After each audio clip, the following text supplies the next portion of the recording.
No, we have pretty bad lighting in here. Well, I'm bright yellow in my own video. You look a little yellow here, but that's all right. I tried to sit underneath the lights because yesterday I looked pretty much dark. No, you look fine. We can see you fine. Okay, hi. Hi. Awesome. All I right. can't see you, so I don't know how we're going to handle questions. Chip, I'll just kind of leave that to you. Okay, All right? so if someone has a question, I'll field it and throw it out to you. How's that? That sounds good. Okay. All right, I've already kind of done the intro, told them a little bit about your background, but you probably would give better details than I did, so. Okay, well, my name is Miriam Voderberg, and I've been a speech therapist for about 5.5 years. I went to Ohio State for my grad degree, and just so you know, AAC, in my opinion, is one of those areas where you can come from all sorts of different fields. And I have to believe that because that's what happened to me. I was actually a German and music double major when I was an undergrad, and I leveled up to do speech therapy. And I actually didn't pursue either of those in a career. My first career was actually data analyst. So I think that was kind of helpful for some of the computer stuff that you have to know about to do the high-tech AAC. So anyway, it's a little bit about me. My most recent job was at United Rehabilitation Services here in Greater Dayton. I'm coming to you from Huber Heights, Ohio. It's a suburb of Dayton. I had to quit a couple months ago because my husband and I have a special needs son, and I couldn't keep up with everything with a couple of health things that were going on for me as well. But I'm hoping to reinstate my relationship either there or elsewhere. So I'm AAC specialization. Then I have a secondary interest in aphasia, that kind of stuff. So that's kind of a little bit about me. I get a lot of feedback from your side right now, so I'm hoping you can hear me okay. You kind of went a little bit quiet there for a minute. I'm going to adjust things here, see if we can get that better. It was more like wind. Yeah, that's what it sounded like here. Now it's gone. Okay. All right, well, I don't know. That was just a background on me, so I don't know how important or relevant that really was to what you guys probably need to hear from me tonight. But I will reiterate one point. I used to be a data analyst in my first career before I went to grad school for speech therapy. And it just so happened I was a data analyst at Anthem. So I know a little bit about insurance as a result, which has also been really helpful in the AAC profession to get high-tech devices covered. Are you guys hearing me okay now? Yeah. Okay. Okay. That was the door here. Okay, that's a strange feedback. So I wanted to start by kind of explaining a little bit about how insurance works, if that's a good place to start. I think that's a great place to start. Okay. So, okay, and I'm even going to back up a step from that. If you are ever in the position of trying to get a high-tech device for a client, the first thing that you need to realize, and it should sound really easy to realize it, but you'd be surprised how many people don't think about it, so they don't realize it. You're not the vendor. You're a middleman, basically. You're the person that's becoming the expert on the client to convince the insurance company to pay for a device, but the vendor is the device company, not you. So you're highly involved in this high-dollar transaction that has nothing to do with you directly. And I've had a lot of clients get confused on that as well. And sometimes it's to their detriment. So I just want to make sure I say that. And then the other thing I want you to kind of realize is every insurance out there actually kind of operates in a similar way. So I'm going to use auto insurance to elucidate health insurance a little bit. And keep in mind that with the changes that are coming from the national government, I'm assuming that most of this stuff is the basic principles are still going to be true, but I don't truthfully know a whole lot about the particularities of the new law. So some of the stuff that I say is subject to great change. Insurance is a highly regulated industry anyway, so it's always subject to change. But these basic principles have been true since I was with Anthem, and I think the majority of them will hold true, but it's always subject to change. So let's think about auto insurance. You probably all have to carry auto insurance. Any of you that owns a car, or even if you're driving a car, a lot of times they encourage you to carry it. The way auto insurance works is most people are paying for 3 or 4 buckets of coverage. Sorry about that, I forgot to silence my phone. The first bucket is collision. So if you're involved in an auto accident, you have coverage for that. That's called collision coverage. The second one's comprehensive. Comprehensive insurance covers if your windshield breaks, or I think they also cover things like if you run into your own garage door, things like that, where it's not really a collision with another driver. Then there's the injury coverage that most of us carry, and then uninsured motorist coverage that most of us carry. Most state, or at least the state of Ohio, last time I checked, you don't have to carry uninsured motorist coverage. It's just really highly recommended. So if you would get involved in a car accident that wasn't your fault with an uninsured driver, and you had opted not to carry uninsured motorist insurance, you would have to rely on other line items of your insurance to cover the bill, and some of it won't be potentially covered as well. So if you can kind of keep that in mind, the way the buckets work, it's the same thing for health insurance. So all of us, any of us that are carrying health insurance, which I guess we'll all be carrying it soon enough if we're not already, there's buckets for that insurance. For example, if you have your wisdom teeth out, you guys have probably noticed, any of you that has had to do that recently, that sometimes dental covers it and sometimes dental doesn't. So you have to either use your bucket of medical or your bucket of dental, and sometimes they'll actually have a fight between them of who actually is covering it based on the verbiage behind the coverage bucket that's written up by the underwriter somewhere in insurance land. But there's also a bucket for hospital, or they often call it facility instead of hospital. And that bucket is completely separate from the bucket that you use to go to just a doctor's office visit. And then there's a bucket for if you would ever need home health care. That's a completely separate bucket than those others. When you're dealing with a device, a communication device, it falls under the bucket called DME. Stands for durable medical equipment. And most of the rules that are out there on durable medical equipment originate from Medicare rules. So every time Medicare rules change, keep your fingers on the pulse, because all the private insurances are about to change too. And that's one of the reasons the Affordable Care Act has such a ripple effect of huge implications, because Medicare is changing a lot to account for the Affordable Care Act. And then there's always a ripple effect anyway, but then there's these regulations that are going in that have to affect everybody anyway. So it's really hard to tell where we're all going to land here. Medicaid often also mimics Medicare, but just so you understand, Medicare is a national product, it's federally funded, and it is administered by the federal government, where Medicaid is also receiving federal dollars, but it receives state dollars as well, and all the administration happens from within the state. So any of you that are going to practice in the state of Ohio, you'll have to become familiar with Medicaid of Ohio rules for this equipment, and it actually differs from Medicare, where most of the other private insurance don't differ from Medicare. So it's a little bit strange the way that all works out.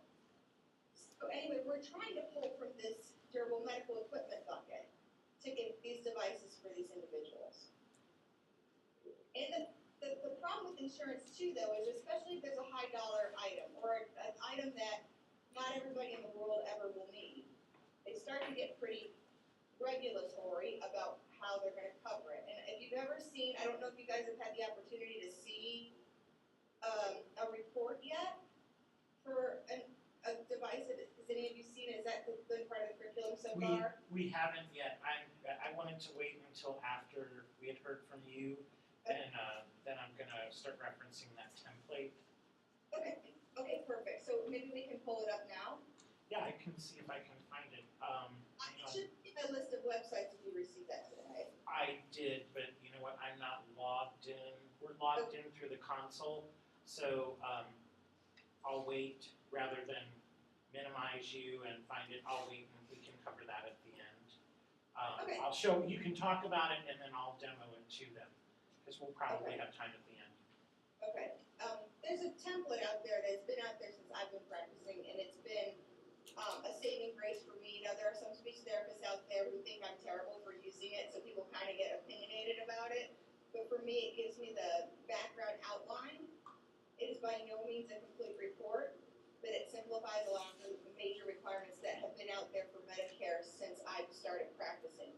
There's only really been one major change to Medicare that occurred this year, and the change actually affects the doctor's prescription, not the report itself. Now, again, changes are coming, no doubt, so it's possible that this will be all different in a few months. To the best of my knowledge, the website that I use to get this template keeps tabs on those kinds of changes. That being said, I've never seen this template change, so maybe I'm wrong.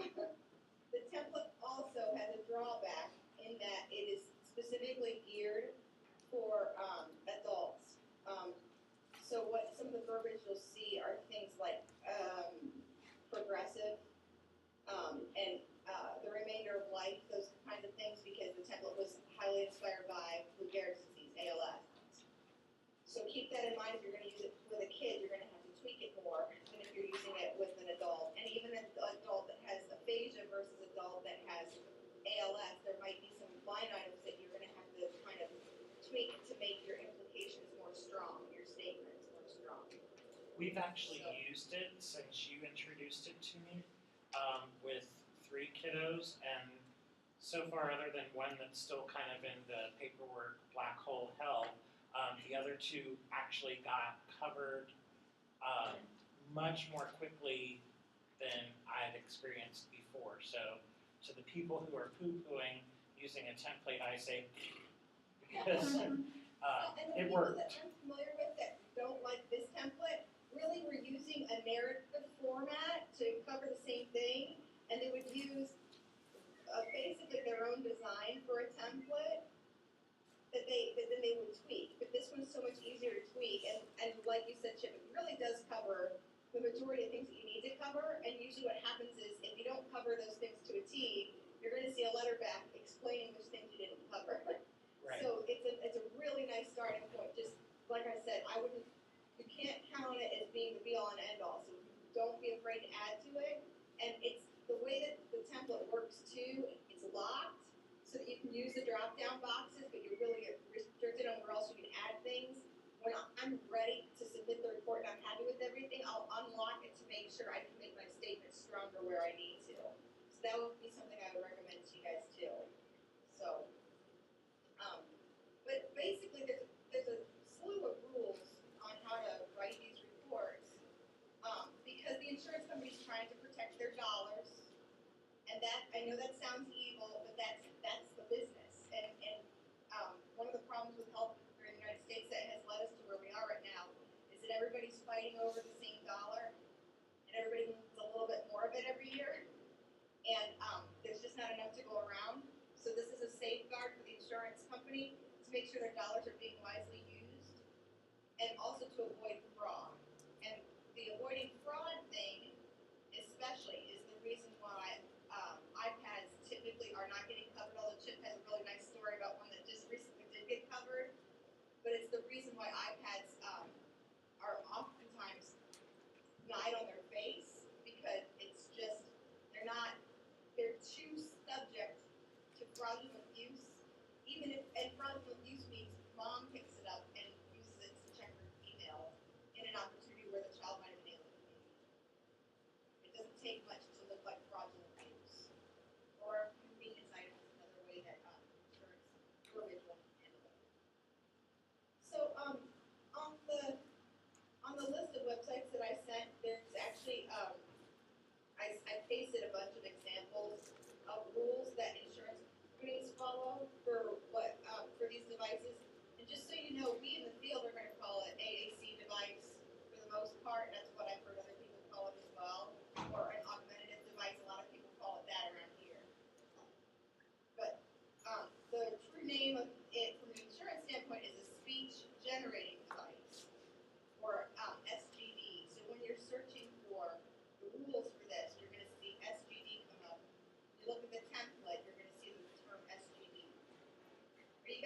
okay, because again, it's really windy on my side.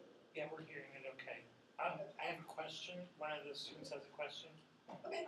We had a presentation in one of my other classes last semester, and they talked about calling it a speech prosthetic sometimes to get insurance to cover it. The question was that they had heard in another class that sometimes it's useful to refer to it as a speech prosthetic.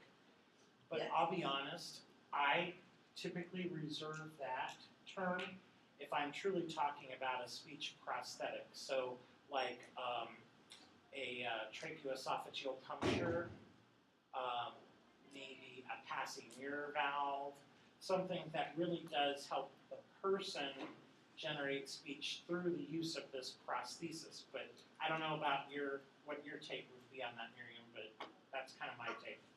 For insurance, I've never found the term to be necessary to get an approval, and just my approval rate was pretty awesome. If I do say so myself, by the time I had to leave my position, I was maybe getting a denial per 12 or 15 that I was submitting, so I know it's not necessary from an insurance perspective. That being said, I have found that term to be very, very useful in educating family members, staff members, and other stakeholders in the communicator's life about how important the device is. So, and the reason I found that term useful is I had a client who every time the staff that was working with them at their workshop got an opportunity, they'd remove the device because they kind of found the user and his personality and therefore his usage of the device annoying, because the problem is the device is an aid to communicating, and since we all communicate our personalities as well as our language kind of all in one package, it was annoying on the device. So to keep themselves from feeling annoyed, they would find opportunities and ways, excuses to get rid of that device. So we used that term for education of the staff and kind of said, okay, if this is his, let's think of this as his voice prosthetic, voice prosthesis. I've never heard it called a speech prosthetic. I'm having trouble with that word today, hold on. I've never heard anybody call it a speech I can't talk. Speech prosthesis. I've only ever heard somebody call it a voice prosthesis, but anyway, we used that to say, okay, let's say it wasn't his voice. Let's say it was his leg. Would you be allowed to take that off? Like from a human rights perspective, would you be allowed to just take that off every time you were annoyed with where he was going? And the clear answer in that kind of scenario was absolutely not. And so it kind of gave the staff an easy way to recall why. It doesn't matter if you're annoyed, this is still this individual's right to communicate. That's the only time I've ever heard that term or found it to be useful. That help? Yeah, I think probably so. Yeah, they're shaking their head yes. Okay. All right. So I think what I was trying to say was that the template kind of follows the rules that you have to of things that you have to include in the report. So I kind of lost my train of thought. I want to go into more detail, but I'm kind of not sure where to start. Are there any other questions, or is there something specific that you want me to cover, or? Any questions about what Miriam's talked about so far?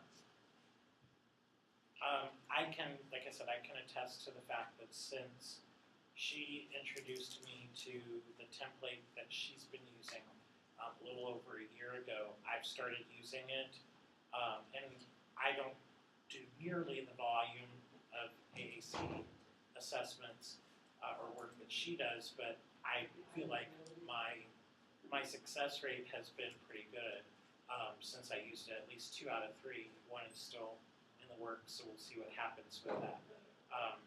And so I will share the link with you so that you guys can have it. You can bookmark it then anytime you would need it. And the other websites that she has talked about, I'm going to give you an entire list of them so that you'll have a resource page to go to. This is a quiet bunch. Typically, I feel sometimes need to resort to bribery to pull questions out. I think it's partly the time of day. So you can proceed at will. Okay, I honestly, probably what I'll do at this point is just kind of follow the template, but I Okay. will quickly kind of give you an overview of the websites that you guys will be receiving from CHIP. I had included a link to the place where I used to work, but like I said, I haven't been employed there for about 3 months now because of our home situation. But still, it's a really cool organization, and it's very unique in our area, and it's really not that far from you guys. So that's why I call it our area. And it's also pretty unique in the state. There's maybe 1 or 2 other organizations throughout the state of Ohio that do similar ranges of services to people with disabilities. So it's pretty cool. I hate it that I had to leave, to be honest. And then the link to the template is there. And then I have a link to the Medicaid template for the state of Ohio. They started that template back, I want to say it was March of 2012, if I'm remembering correctly. Yeah, I'm almost positive that's when it started. And it was, if you ask me, it was a huge step backwards as far as ease of reporting to Medicaid. Sometimes, even if you fill out the form in its entirety, they will still ask for more information that's not included on the form. A lot of times, I find myself double checking the template that I shared with you to make sure, even though it's maybe not asked for in the same way, that I address some of the questions that are in the template. So it's the mandatory form, but it really often does not cover everything that you need. And then I will say too, Medicaid, as much as I have a link on that form that I shared with Chip as well to the Ohio Revised, I think it's called Ohio Revised Code. It's either Ohio Revised Code or Ohio Administrative Code. But it's basically, I believe it's legislative verbiage that dictates exactly how your reports have to be for a Medicaid approval of one of these devices.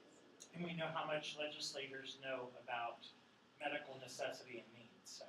And to be honest, that's about as much as the nurse reviewers know at Medicaid too, or at least that's been my experience. These women are it's all been women that I've been experiencing, so I don't mean to be sexist.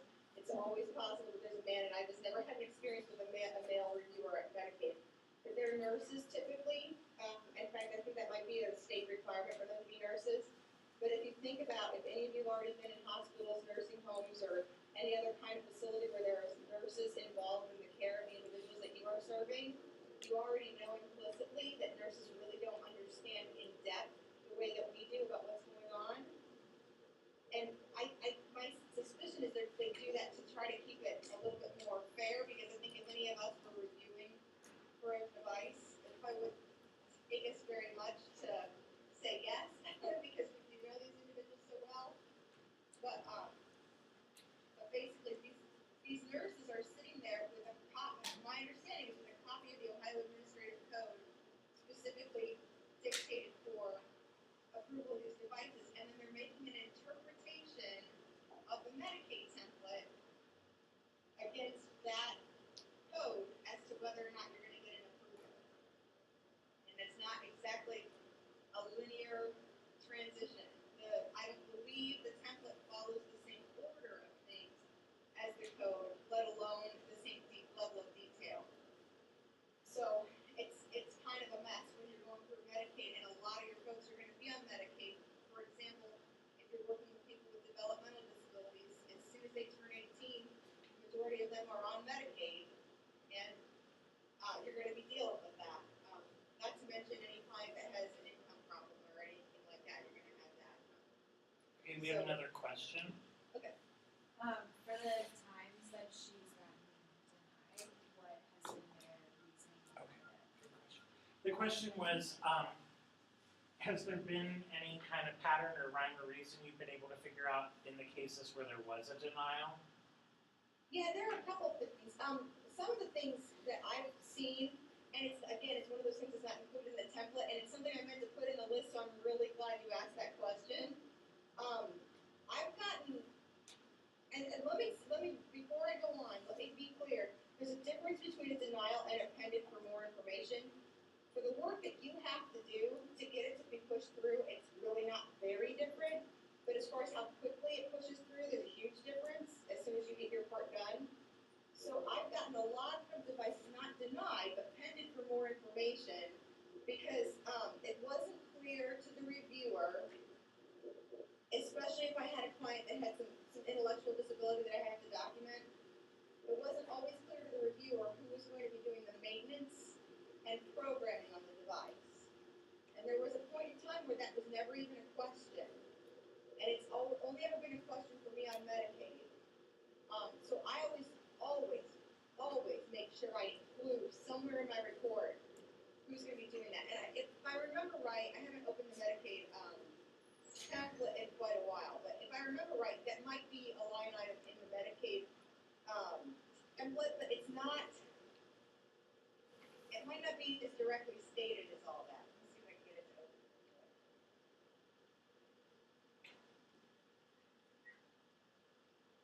I'm sorry, I'm just opening it up here on my computer to make sure I'm not talking out of turn. So, but the bottom line is you're more often going to get a request for additional information, and so they're pending the results as opposed to a flat-out denial, in which case then you'd have to start an appeal process. Am I correct? Right, and I mean, honestly, I've never written an appeal in a different format than I've ever written for one for pending for more information. I use the exact same format, which is a letter format, and usually what happens is the prior authorization comes back to the device company, and the device company shares it with you in one way or the other. But usually there's a list of line items of the reasons they're concerned with just going through with an approval. And I list those reasons as formalized questions in italics in a letterhead format. And then I answer the question with as much detail as possible. And if needed, I'll reference my initial letter as well to try to elucidate what happened. So usually it's a judgment call on their part that something's lacking clear justification. Right, and like I said, a lot of times in the most recent denials that I was receiving, it was that. But wait a minute, who's really going to be doing the programming? And then I got a couple that were, is this really I don't understand why this is really necessary for this person's life kind of denials. But that's just, I definitely don't believe that there's some sort of conspiracy out there where they're trying to keep people from these things. I think it's really a lack of understanding of our clients. That being said, it's something that they have said a lot of times. So, and there's always a joke amongst people that do these that it's like, well, they just want to make sure you're serious. So if you're willing to write the appeal, we'll probably give it to you. Or not the appeal, I'm sorry. The letter to get it out of pen. The other, recently, right when I was leaving the job that I was in, it's my suspicion, although I've never been able to confirm the suspicion, that there's a Medicaid reviewer assigned to all the major companies that operate in the state of Ohio. And are you guys familiar with all the companies? I know that Monica Stevens was there for PRC, but are you familiar with any of the other companies out there? We cannot get the Dynavox rep to even respond. There's been a huge change in Dynavox over the last year and a half. And it's been very difficult to get a hold of that person at all. I agree. Yeah. What about Saltillo, FRS, Toby? Are you guys familiar with any of those at all? Toby, from the standpoint that we have an end user and her mom who have spoken to us and demonstrated to us, we have not had, again, I've not really had a whole lot of luck in getting to sit down and talk to you about who are the inside people to talk to at some of those other companies. Okay. I'm basically relying on information I get from the websites as to who the contact people might be. Well, and remember too, and this is kind of an aside, everybody, but this is an important point in general for these high-tech devices. The folks that we're dealing with, even Monica Stevens, who is a speech therapist and an audiologist, as a matter of dealing with their salespeople, and they're working for commission. And I have sometimes had some static received when I've requested things from them because they can't spend their money this way. And it's gotten nothing but tighter in the last several years as the iPad has gotten more prominent. And I'm not saying that's a bad thing because there's a lot of folks out there that benefit from iPad that don't need these higher tech constraints on their devices. But it used to be that this was a much more generous set of folks than it has been lately. And Chip, this is a total aside, but I linked the wrong document for the Medicaid document. So Okay, well, I have it saved, so I'll use the one that I have saved. okay, perfect. Okay, sorry guys. As far as a pattern, the patterns that I actually notice are by device company. So I used to know exactly what I needed to include. I had a working relationship with FRS, which stands for Forbes Rehabilitation Services, and they're actually an Ohio company. Actually, the majority of them are Ohio companies. It's kind of strange. Dynavox is not, Toby is not, but the rest of them are that I've used. Oh, and Link Graphica is not. That's another person that you might be interested in, but I bet they won't do anything for you.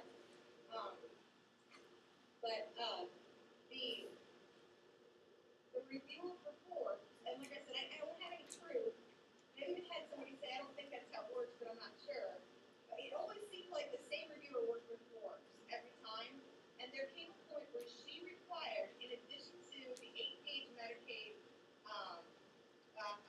template that is required by the state, she would require a secondary letter that covered almost exactly the same stuff as the template with maybe 2 or 3 exceptions. And it got to be so frustrating for the device company that they actually created a secondary template for you to fill out in addition to the Medicaid template to be able to get anything past this reviewer or else she would automatically deny. But I never had that experience with any other vendor. That was happening right when I was leaving, and the other vendors that I was working with had Medicare primary clients, so even though they had Medicaid, I could use the Medicare guidelines to get it through. So it's not really. Yeah, because it's my understanding that typically, has it been your experience? It has been mine. Typically, if they are a dual Medicare Medicaid client, that if Medicare approves it, Medicaid automatically kicks in their supplemental amount. I've never had it where one would say they'll pay and the other wouldn't. Have you had that? Let me think for a second. Well, if you have Medicaid primary, which I'm trying to think of what situation. Do you guys understand the primary secondary thing with insurance is one of the biggest pains in the butt of anything that's out there? I don't know. Are you guys familiar with that? I don't think they are. So maybe we should explain that to them a little bit. Well, and if it's okay, I'm going to use my son as an example. Sure. I didn't want to bring him up because he's sitting in the other room so patiently waiting for me to come back when we're done. Well, feel free to bring him in. I'm sure everyone would love to visit with him. Well, maybe at the end. He's awesome and he's a ham. My son is 6 years old and he was adopted. Because he was adopted, one of the rules for adoption is you're automatically on Medicaid. So my son's on Medicaid. And we've had a couple of opportunities to add him to my husband's private insurance through his job, and we've said no every time. And I'm using this as an example because what happens with Medicaid is if you've got secondary insurance, it seems like you lose benefits from Medicaid. And I can't exactly explain that. But Brandon, my son, he would be Medicaid primary. Because that's, actually, you know what, I take that back. If I bought a private insurance for him, I bet private insurance would be primary, and that's what would come with the problem. But basically, what happens is, there's a set of rules, and I don't know all of them. If you decide to carry more than one kind of insurance, that dictates which one's primary, which one's secondary. I do know when you have a Medicare Medicaid client who is living in a facility, the best example I have is an ICF. Do you guys know what an ICF is? Nutritive care facility, so a nursing home type of facility. Right. Right, and usually when you hear the term ICF, it's typically, or at least in my experience, it's typically for people that have developmental disabilities. So, the last advice I got before I ended up leaving my position was for a person that I was actually working on a contract for an ICF. And the person, was living in the ICF, had Medicare and Medicaid both. Medicare determines whether they are primary or secondary based on what's called, I think it's called the place of service. So in this case, in this individual's case, it was based on his residence, and I think actually place of service really is residence, 9 times out of 10. So since he was living in an ICF, Medicare became primary automatically. That was just the rule. So I got to use the AAC template to write his report instead of having to use the Medicaid thing, which was awesome. The other thing I got to do, are you guys familiar with the 5-year rule? We haven't covered that yet. Okay.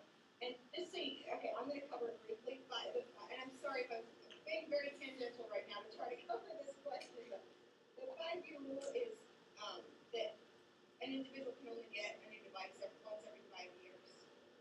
So you try to get the, best thing for them, thinking about not only what they need in the next year, but what they need in the next 5 years. It's a tricky way to think about things because who knows where the future of technology holds for us. But and a lot of times when you're talking about a disorder that's changing, but you can't predict how it's changing, it gets kind of tricky that way as well. But it turns out that the 5-year rule, which is what we all call it, it actually isn't a rule out there explicitly anywhere. At least, if it is, it's in Medicaid. It's not in Medicare. So for this individual that I was telling you about, I was actually able to get him a new device in 4.5 years instead of 5, because I found a way to, he had a justifiable need for a change in device, and I couldn't add on the change that he needed onto the device he currently had. And that's just using them for Medicare. If I didn't go through Medicaid, he would have gotten denied. Because they are so much more strict about the can't get one for 5 years, that they're sometimes actually extending it to 6 years, or prove to me that the device is broken beyond repair. That was something that was coming down the pipe right as I was leaving as well. Yeah, Medicare is really good about covering things, even rehab services. If there's what their term is a legitimate functional decline or change in function, so that it doesn't necessarily have to be a decline. It could be just a change of an improvement, making but it's enough of a change that, like you said, you can justify the need for a new device. So they're a little bit more generous.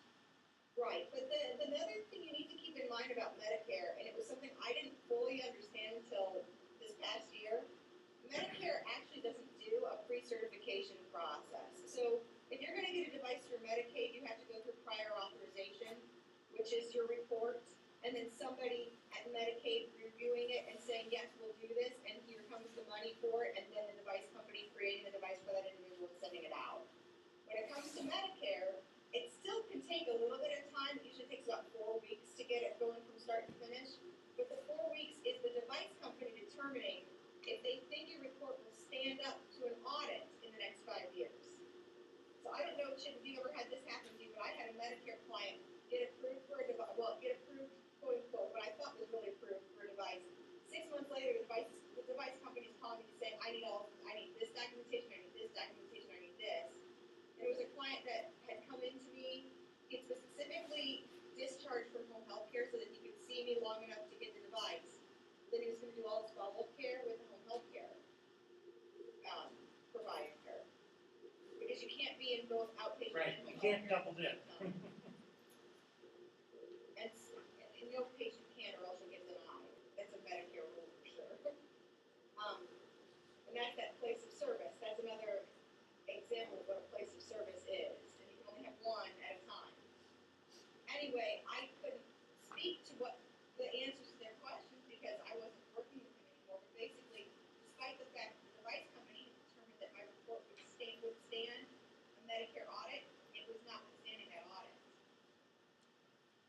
So that's part of the reason Medicare is faster and easier to get approved for is because they're actually not reviewing on the front end. And it probably wasn't, though, your report, it was the fact that now they're getting this back and forth in service providers that triggered a red flag for someone, and that's why they were asking. And that could be, because I don't really know what triggers the audit, but I know that that Medicare reserves the right to audit back X number of years. I can't remember off the top of my head. I don't believe it's a full 5. I think it's 3 or something I like think that. it is 3, unless they find there's some legal verbiage. Your husband would probably be able to tell us where they can actually. What do they call it? The statute of limitations can be extended under certain circumstances. Someone else had a question here that I think is kind of related, so if you hang on for a second, I'm going to check that out. Just want to know the answer, but with the new healthcare law, is there any indication that things like this may be streamlined or that, because the 5-year-old is not Good question. written, that It's probably one that you and I cannot answer, but was wondering if, with the new healthcare regulations coming down the pike, is there any indication that maybe the process will be streamlined? I know what my knee-jerk response is to that question, but I'll wait and see. Usually when these kinds of things come down, this is going to sound cynical and I don't intend it to be, but from my experience, the more rules that are placed, the harder things get to get approved. And that's been my experience. There's new rules, and it's not like they erase the old rules and start from scratch. Their legislation builds on old legislation, so there's implications of what was supposed to be intended falling in the background of the new verbiage. So in fact, sometimes it takes a zillion lawyers and judges to determine, wait a minute, maybe some of this old verbiage should have been, discontinued, dead, whatever. But it's my understanding, and my husband is better because he's a lawyer and he used to work for the state legislature.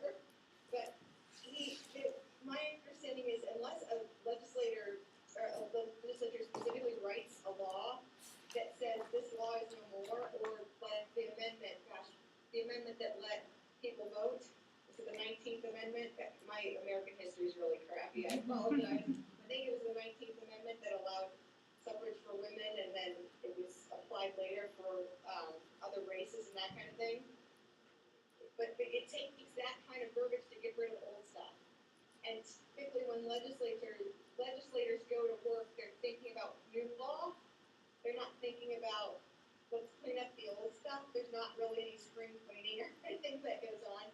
So if you think about that alone, it only can get more complicated verbally, But then on top of that,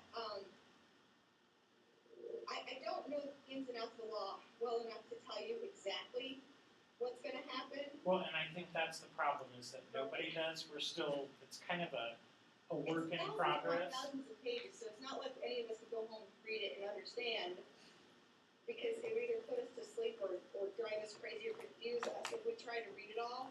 It's a massive piece of legislation, so that alone makes it kind of an unknown. But I believe with the website that's supposed to be coming out to help people and everything, I can't imagine there's not a whole bunch of new federal jobs that are coming into play, and maybe a whole, and I'm sorry, this might be my ignorance speaking, but maybe there's a whole new federal department being opened, or at least a sub-department of the health department or something. Yeah, I think it's all going to fall under HHS. And as soon as you add that, it adds a layer for us, typically, instead of subtracting it. So I would be streamlining of this, and then think about this. I know it seems like when you're knee-deep in our clients that they're everywhere, but every population that we work with maybe the exception of autism and maybe articulation disorders or something, we're a low incidence population. So we're not high priority to get screened. At least that's been my experience. I would agree. I think it's been the same way for me. Even hearing loss, though Medicare doesn't pay, we are seeing more insurance companies including hearing benefits, but it's still, despite the fact that, 12, 15% of the U.S. population has hearing loss, it's still considered a relatively low incidence type of a problem. So And the other thing is, a lot of times, you know, the buzzwords that you hear and the organizations that you hear about the most often, they're working with cancer, they're working with heart disease, they're working with diabetes. Even stroke is kind of ignored. And even though that's kind of a subset of heart disease, it's very difficult for stroke to get its own leg in the competition of like major health issues that are affecting our country. And you know, 9 times out of 10, and I know swallowing's an exception, and you could make an argument that communication could often be an exception, but unfortunately, we're considered quality of life, we're not life and death. And I mean, when it comes to blood sugars and diabetic comas and, you know, cancer treatments and all that kind of stuff, it's pretty easy to see that we're not the life and the death. And you have to understand, I mean, I don't hold it against them that we're not top priority when we're talking about people that could die without, you know, better cover or less hassle through the federal government. That being said, because we're not going to be prioritizing time soon that I can picture, I don't anticipate it's going to get any easier, and I anticipate it's going to get harder. Because just like I said a couple minutes ago with that, everybody's fighting over the same dollar. Theoretically, there's going to be a bunch more dollars in the pot, right? Theoretically. But I don't know if it's actually going to end up being that way, because we're raising the level of dollars that people have to be bringing in at a minimum to qualify for Medicaid. So right there, we're relying more on tax dollars to cover the insurance expenses. And while our taxes are probably going to see some sort of raise in results, if it hasn't already happened, which again, that's my ignorance talking, I apologize. But I don't know that the taxes are going to cover the gap, because the theory out there, at least among medical professionals, because I had a conversation with a neurologist about this, is utilization is going to skyrocket, even in comparison with what doctors can handle.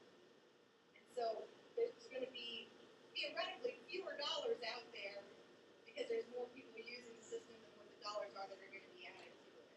If that makes sense.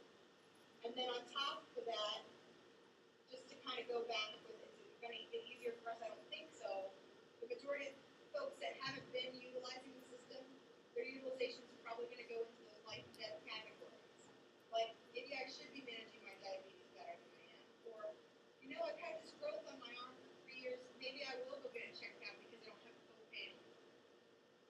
So because the dollar really does drive this more than anything else, and that's not cynical, that's just real. It's just, I don't see it getting any easier for us. And I actually have concerns with some of the Medicare rules that came down from treatment that we're going to have to let our chronic populations go a lot quicker than we used to be able to. That we're going to have to be thought of more as like a short-term fix and then figure it out on your own from there kind of thing, instead of working with chronic clients for a long period of time. And I'm hoping that at least in pediatric populations that there's an exception made to that, but I don't, you know, that's how I see it.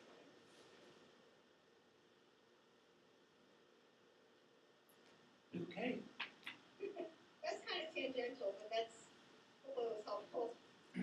Well, and you were talking about primary and secondary and how that can affect. I was thinking of a case like I carry our primary medical benefits for my family.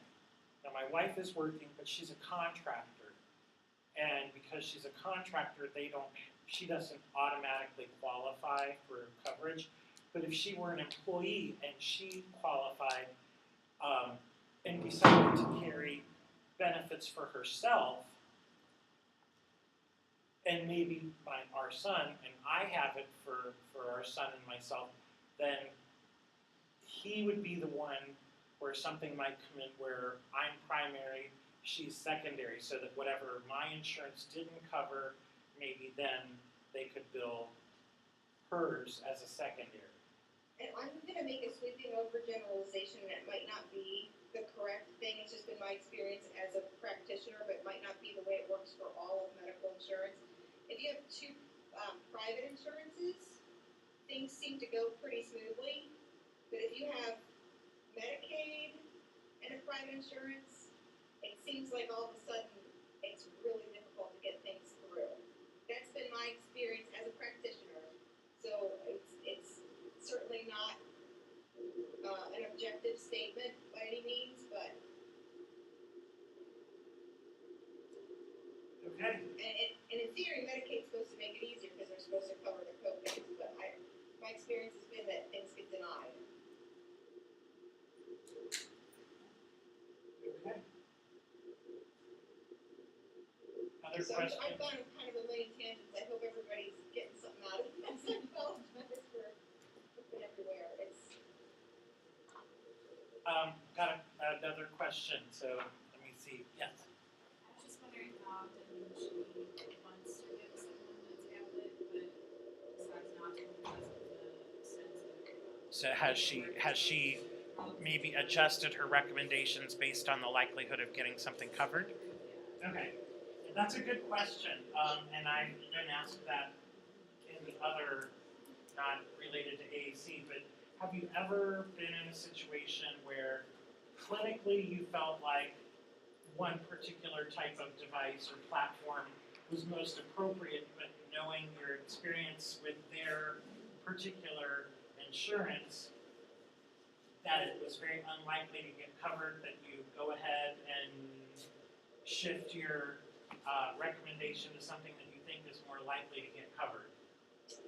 Well, my short answer would be no to that.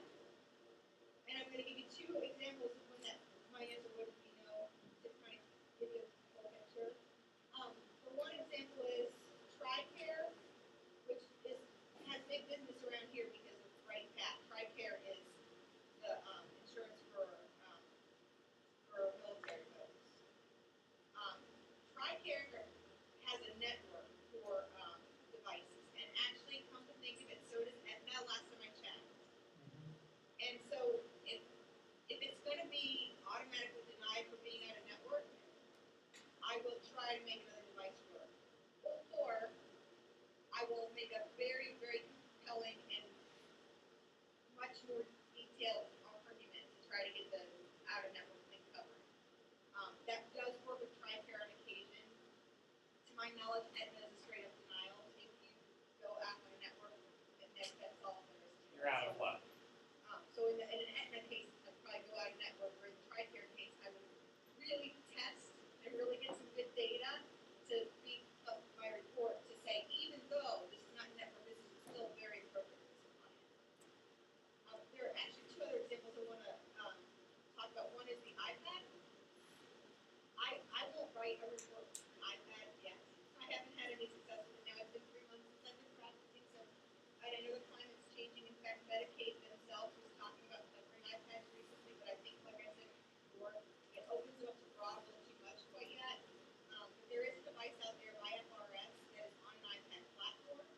So I'm trying to use Medicaid, and I know that the iPad is a format for this individual. I'll kind of trial that particular device. And go that route.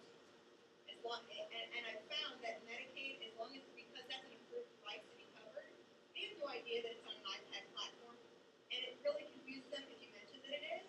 So you just don't mention that it is, even though that all your rationale applies to that. The only other time that I've gone against my own critical better judgment is if, no matter what I say to a client, the client is convinced that a different device is better for them.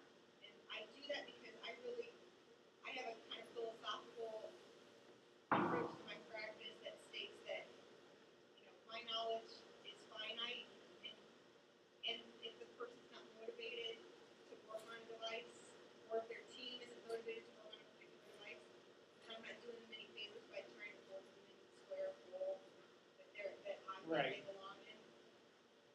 They're a round peg, and I think they're a square peg. Yeah. I tend to defer to the judgment of the team that works with them.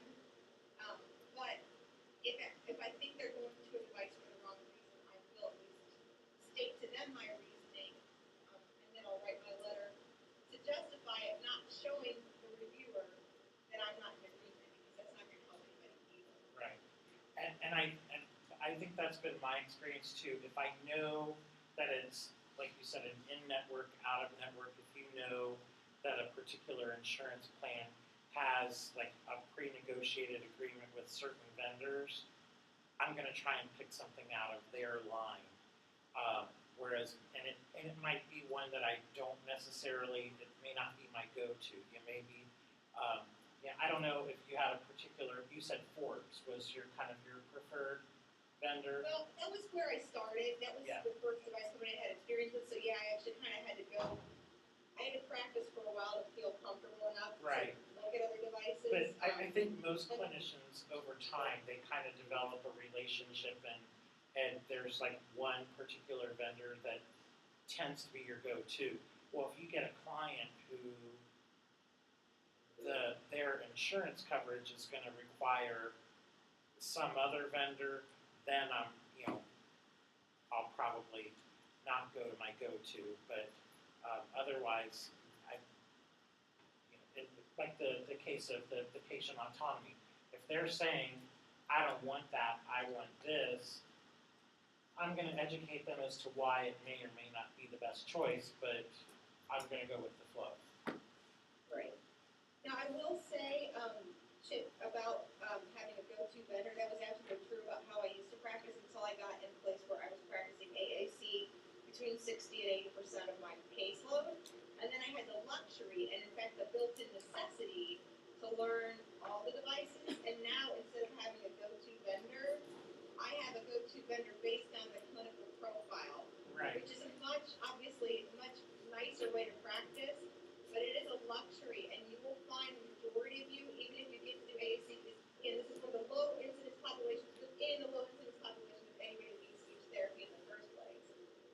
You'll find that having that go-to is it's not a bad way to practice. It might not be the ideal, but sometimes it's the only thing that's going to get you through and feel like you're able to serve the client at all. Because short of learning the software in every last device, including the programming and some of the maintenance, there's only so much that you can do to really help the client in a session. And so it's I was grateful that I got to practice in a place where I had to learn and had the luxury to learn all the different softwares, because like I said, I kind of have a clinical profile, like the ideal clinical profile in my mind for each of the devices that is out there, and I will trial that device maybe more heavily or first, or I will talk to the client about the differences in the devices, saying, my experience has been with your clinical profile, that this one might be the best option for you, but it wasn't always a luxury I had, because I wasn't giving out enough of devices, and Right. it was really great when I was able to practice that way. It's a luxury. Other questions from you guys? You're asking a very good question. I don't see any hands flying up, so I think that we've covered it. I really appreciate you covering this topic because, first of all, I think it's good to hear information from a variety of sources so that it's not just me. But I think because you have the unique perspective of having been on both the insurance side and the clinical side, it brings a perspective. You've seen some of the pitfalls and you've learned the ins and outs, and I think that that's information that's really helpful for them. And I'll be sure to share those resources and the template with them, because when I go over report writing, I tend to use it at that point because we can kind of walk through a hypothetical case. Let me ask you this, because this is kind of related. We were talking about the different types of approaches or the different models of assessment. We talked about like the eligibility model versus the participatory model. Do you have a particular philosophy that you feel works best? Oh, geez. It's actually, it's one of the unfortunate things that happens when you're learning on your feet. Just to give you a little bit more, like a little trivia about me, when I started my first job, I was working at a rural hospital that, took in people from a 45-minute drive radius around. And there were 6 other speech therapists in the whole place, and we were doing contract work, inpatient, outpatient, the whole 9 yards. I was selected as the AAC specialist because in grad school I had received 4 hours of clinical experience with devices, and that was more than anybody else had. And that's how I got into this. Yeah. everything I did was kind of self-taught and experience and like trial and error and learn as you go. And because of that, I have a very distinct way that I do things, but I don't know that there's a model to it. And Okay. some of it is based on like the client circumstances when they walk in the door. So I don't know. And the thing is, my philosophy changed as I continue to practice. So I don't even know. Like I think back on my 5 years of all the folks that I've gotten devices for, and I could probably think of 20% where I'd probably do something different if I had to do it again. And I don't even know how that. I don't even know what model I would use. I would just. I guess my philosophy tends to be eclectic. But that being said, I'm not even sure I could reasonably apply the models for this population. Well, you know what, you just made me breathe a huge, reliably answer your question. you've made me breathe a huge sigh of relief because that's kind of how I am. I grew up in the eligibility model where you're trying to figure out what are they going to qualify for versus now really looking at lifestyle and conversational needs and communication needs and getting that input from many more sources.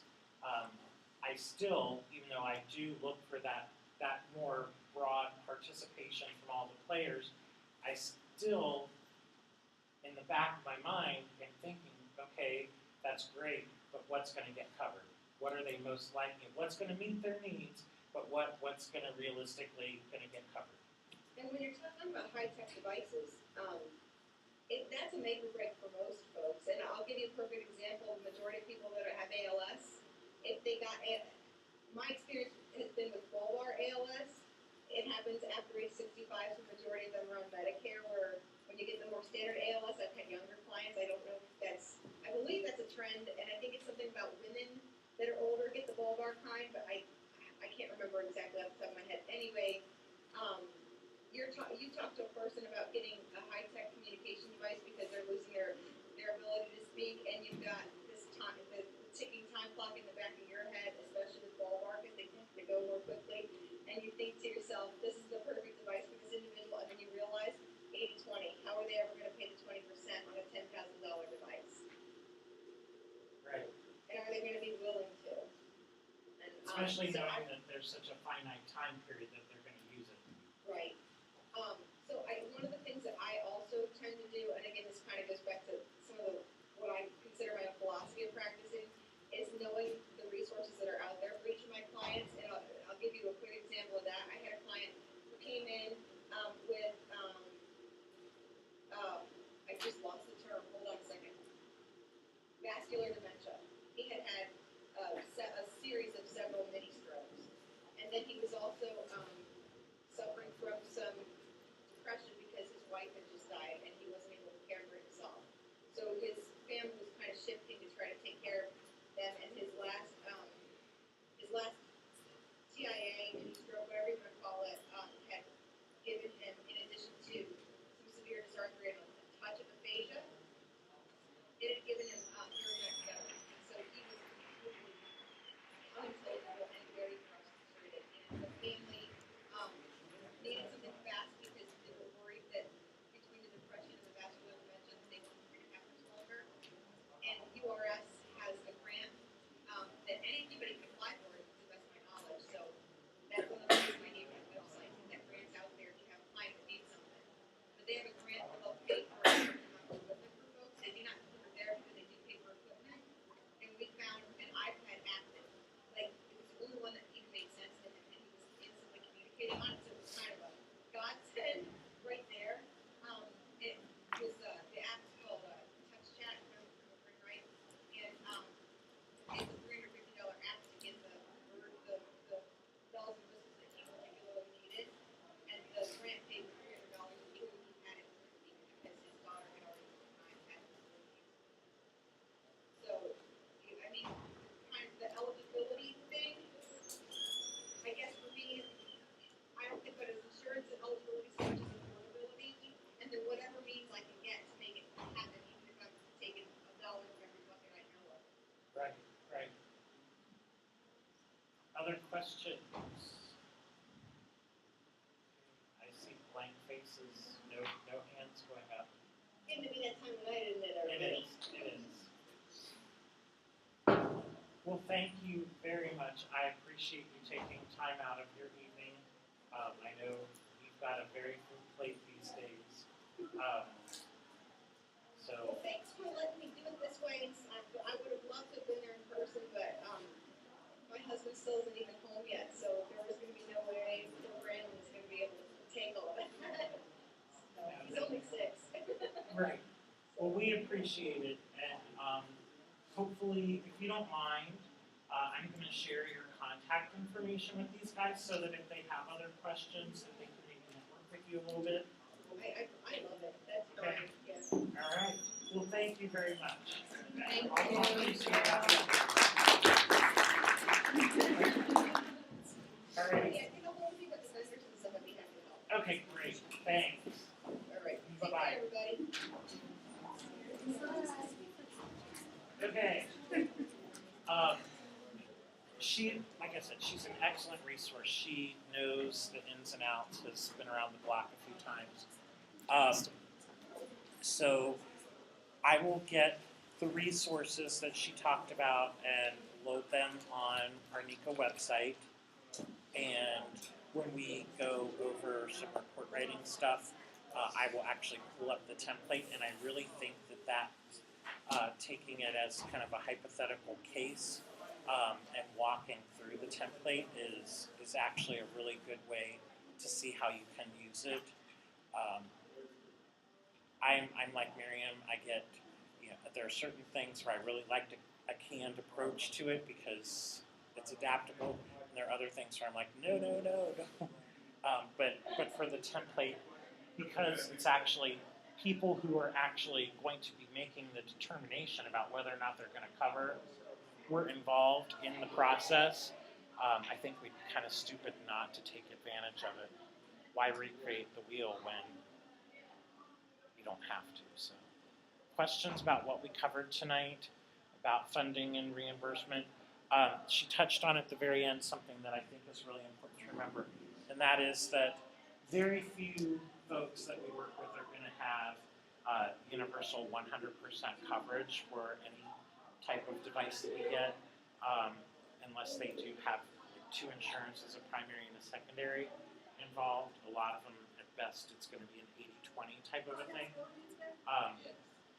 So you will do well to find out about other alternate sources. She mentioned URS. There's another organization called the Helping Hands Foundation, and typically they, like she mentioned, URS, they won't pay for therapy, but they will often cover equipment and devices and supplies. And we'll talk about what some of those other alternative sources are.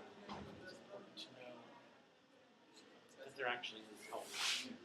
A lot of times, local charitable organizations, Sertoma, I don't know if you're familiar with Sertoma clubs, but they're a philanthropy, and their national philanthropy is engineering. They offer scholarships to students, but they also will often contribute funding to pay for equipment and even for therapy. So if you establish yourself in a new community, find out if there's a Sertoma club and become a friend, and offer to speak at one of their meetings, introduce yourself.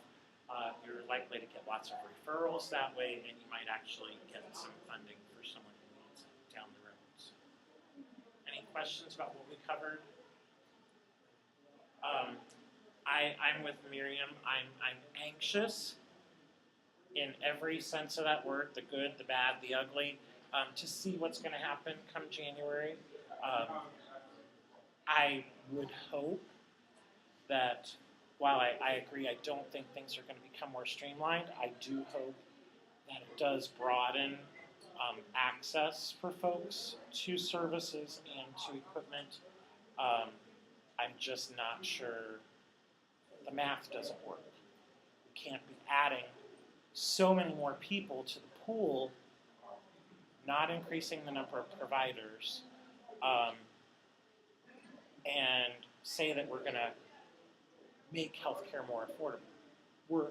By virtue of what we're doing, we're adding more expense on, and it's not clear to me how it's going to be paid for, other than the fact that I know my premium went up by 25% for next year compared to this year. And I think that that's what's going to happen. I think that the folks who have employer-based programs are going to see their rates go up dramatically to help counter, because what they're really hoping is everyone like you is going to go out there and buy your own plan. Well, when they say you can stay on your parents until you're 27, why the hell would you do that? And that, so I think that this huge influx of healthy young people that they're hoping is going to fund it ain't going to happen. So I'm not sure. I hope it all works out. And I hope that it does mean that we're going to see more access. I don't care if I have to jump through more hoops. We can get more people access. All right. Have a great evening. Hi. We were just wondering because we have the room at 7, We're- but you're fine. Thank you.